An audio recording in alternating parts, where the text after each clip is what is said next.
I usually, before I record a video, I've learned over the months to try to have the first image people see with me smiling, or in some ways looking like someone they want to hear from, but I don't have it in me. There's no smiles around for me right now. This is number 2 of my memories of remembering my sex abuse after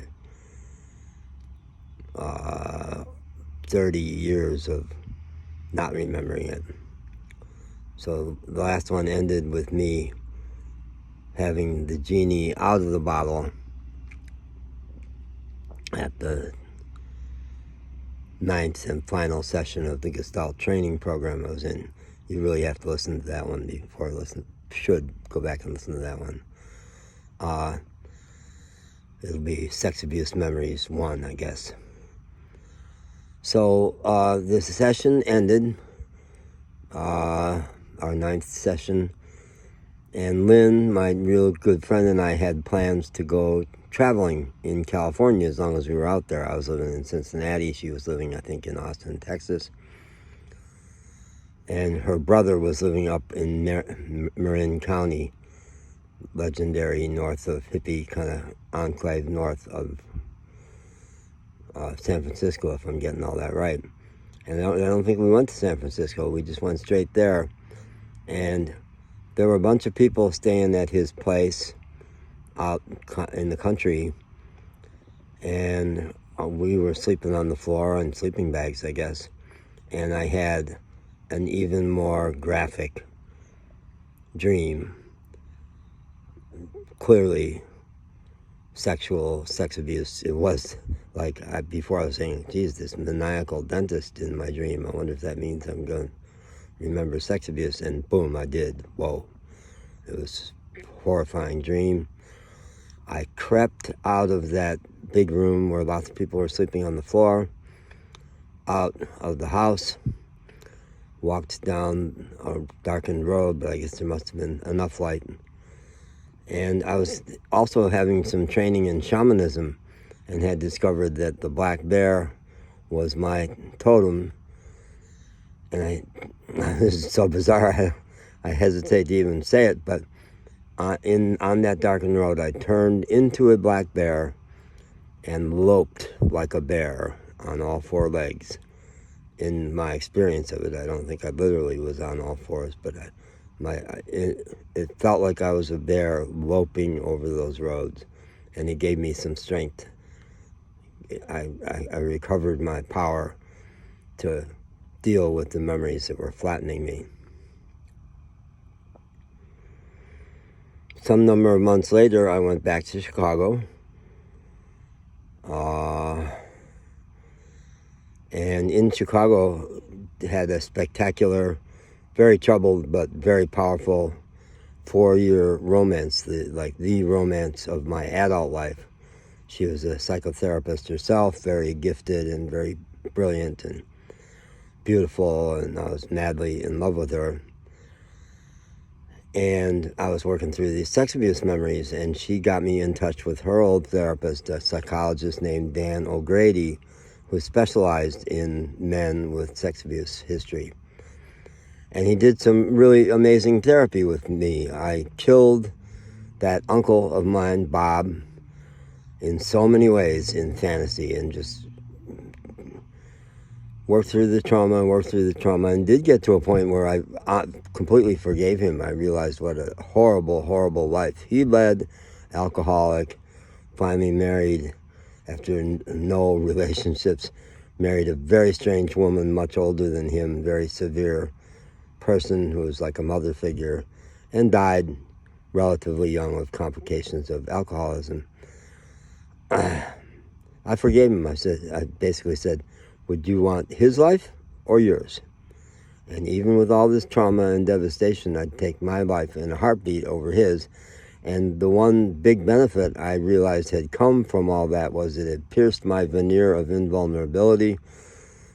All my travel with business consulting, I guess I was working for, not, I don't, at that point I guess I was working for AT&T.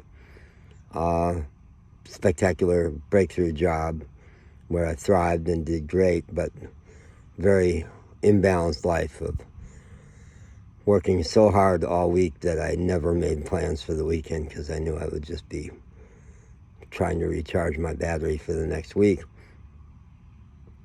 So I went to see Dan. I did all this therapy, and he finally said, "You know, John, you do such fabulous work in therapy. Get at all this stuff, clear it all out, and next time you come back a week later and you're flat on the floor again, I think you have clinical depression." And research shows that guys with sex abuse, that's their typical second diagnosis is clinical depression. So I know you and I were trained as psychologists in the same era. He was probably about my age, and we didn't believe in medical or psychiatric interventions, but I see guys do better when they get on meds. I'd like you to see my psychiatric associate. I don't remember her name. She was tall, stunning, dark, maybe Middle Eastern of background, short skirts. What a mind-blowing woman she was. And she asked me a bunch of questions and said, yeah, you got it. Let's get you on Zoloft. And she put me on Zoloft, and I did better. I functioned better. I was more able to function. I wasn't as ravaged by the horrible pain. But I got numb. It numbed me. That's all that stuff ever does is take the edge off. It doesn't help. It doesn't heal. It makes you more able to function. And I knocked my sexuality out completely, and here I was in this big relationship where sex was never a good part of the relationship anyway.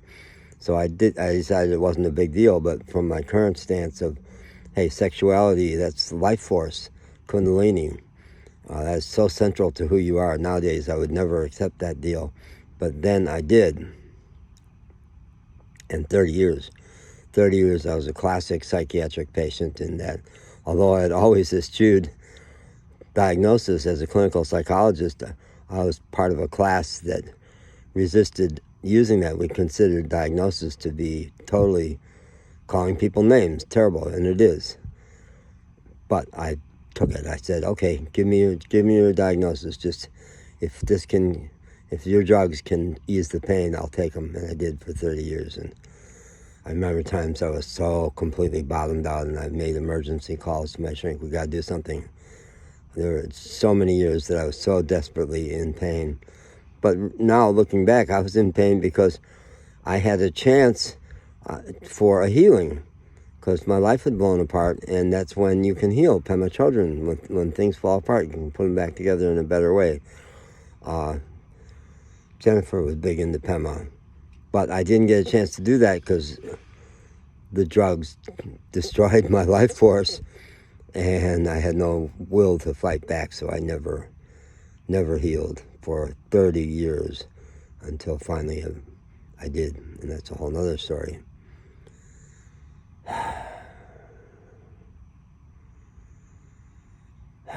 8:45. I think this is the wildest shot. This is going to go down in my diary, dear diary. The 24th of February is the night that you got totally back into this stuff, because I think I'll end up making me. I don't feel anywhere near asleep. And there's all kinds of threads running off of this that I still need to record.